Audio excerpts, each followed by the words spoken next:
pemeriksaan pada saat komunikasi intens antara teradu dan pengadu pada tanggal 6 Agustus 2023, teradu mengirimkan pesan terusan forward sesuai bukti P6.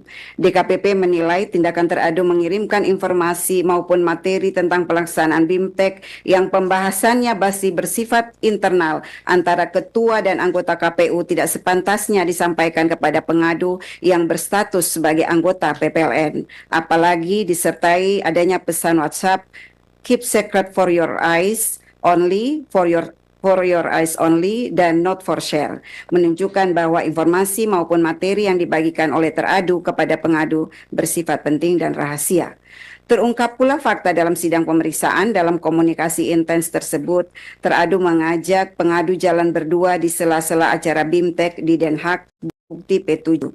Terjadi juga komunikasi intens antara teradu dan pengadu melalui WhatsApp pada tanggal 12 Agustus 2023, vide bukti P13.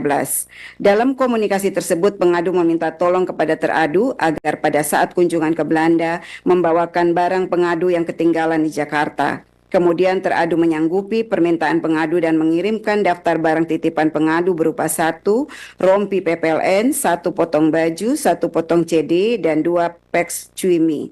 Terhadap pesan tersebut, pengadu menanyakan apa yang dimaksud dengan CD, padahal barang tersebut tidak termasuk barang yang dititipkan oleh pengadu. Teradu menjawab dengan nada bercanda, "Oh maaf, keselip." Bukti P13. Terhadap fakta tersebut, DKPP menilai tindakan teradu tidak dibenarkan menurut etika penyelenggara pemilu. Teradu terbukti menyisipkan kepentingan pribadi dalam melaksanakan tugasnya.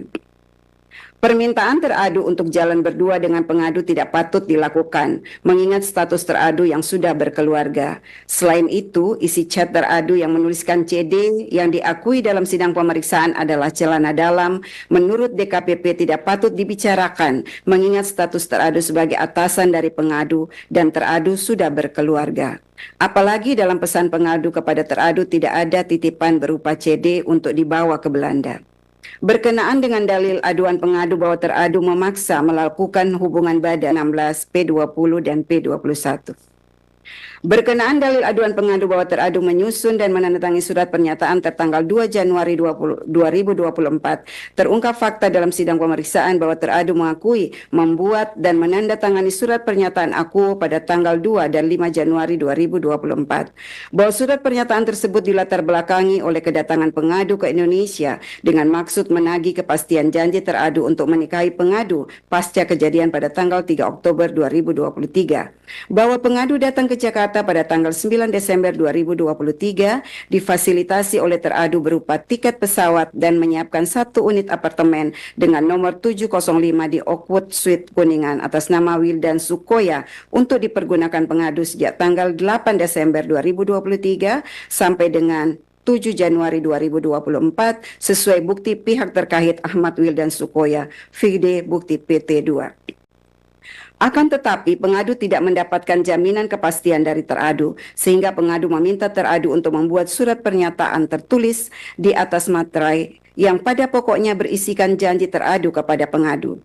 Terhadap fakta-fakta tersebut, DKPP menilai bahwa tindakan teradu membuat surat pernyataan yang berisi janji-janji kepada pengadu layaknya prenuptial agreement atau kesepakatan jaminan suami istri merupakan tindakan yang tidak patut dilakukan oleh teradu.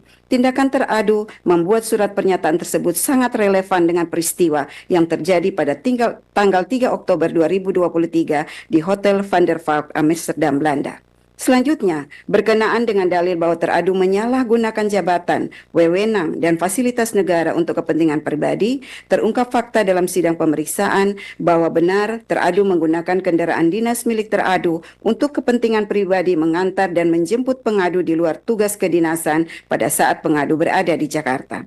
Bahwa teradu juga terbukti memfasilitasi tiket pesawat pengadu pulang pergi Jakarta Singapura dengan total biaya sebesar 8.697.500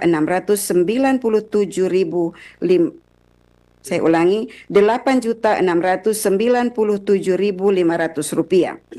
Sebagaimana keterangan pihak terkait Retno Kusumastuti, vide bukti PT1 dan PT2. Selain itu, teradu juga memfasilitasi penginapan di apartemen Oakwood Suite Kuningan dengan total biaya sebesar Rp48.716.900 sebagaimana keterangan pihak terkait Ahmad Wildan Sukoya, Vide bukti PT1, PT2, dan PT3. Bahwa berdasarkan keterangan pengadu dalam sidang pemeriksaan, teradu juga memfasilitasi tiket pesawat pengadu pulang pergi Jakarta Belanda sebanyak 3 kali dengan total biaya Rp100 juta. Hal ini diakui oleh teradu dan menjelaskan bahwa yang membayarkan biaya tiket untuk pengadu adalah temannya. Teradu juga membelikan pengadu layar monitor Asus ZenScreen dan seterusnya dianggap dibacakan seharga Rp5.419.000. Vide bukti P11. Berdasarkan uraian fakta tersebut di atas, DKPP menilai sepanjang dalil terkait penggunaan mobil dinas, teradu terbukti menyalahgunakan jabatan, wewenang, dan fasilitas negara untuk kepentingan pribadi. Sedangkan terkait dengan uang yang digunakan teradu untuk memfasilitasi pengadu bukan bersumber dari keuangan negara. Namun demikian, fasilitasi yang diberikan teradu kepada pengadu membuktikan dan meyakinkan DKPP adanya hubungan pribadi yang bersifat khusus antara teradu dengan pengadu, mengingat fasilitasi serupa tidak diberikan teradu kepada penyelenggara pemilu yang lain.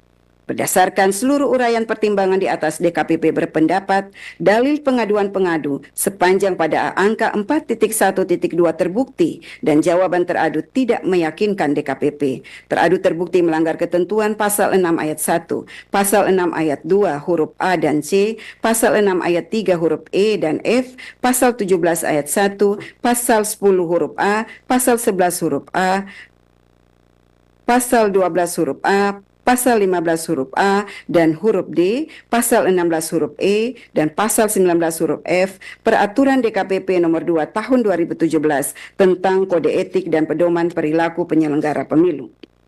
4.4. Menimbang dalil pengadu selebihnya,